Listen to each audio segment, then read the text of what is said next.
I come today to bring you a very simple message.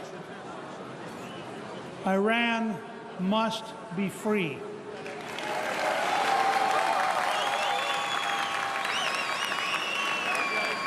The dictatorship must be destroyed.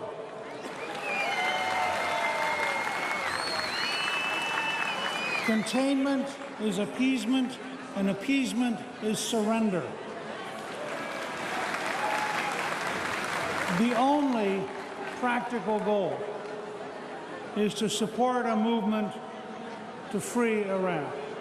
Any other goal will leave a dictatorship finding ways to get around any agreement and to lie about everything. After all, a dictatorship that appoints as its justice minister someone who killed 30,000 people is telling you everything you need to know about the core nature of the dictatorship. This is a regime which thinks it's justice to kill 30,000 people. This is a regime which thinks it's justice to have an election where no one is allowed to run. This is a regime which threatens all of its dissidents, all of its critics, with jail at best and death at worst. So let's be clear. What is at stake? The largest supporter of state terrorism in the world is the Iranian dictatorship. Even the Obama administration kept saying that, despite everything they did to kid themselves.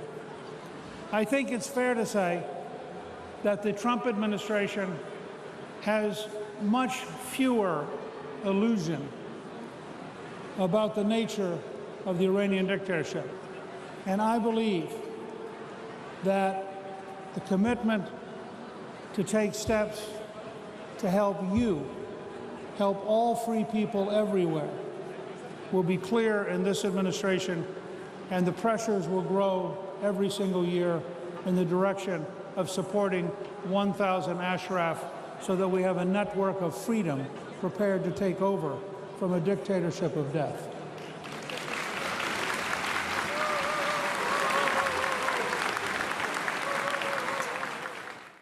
And so we, all of us, have an obligation to recognize that while you have a great interest in winning, because it's your country, we in America have a great interest in winning because freedom is threatened everywhere as long as this dictatorship stays in power.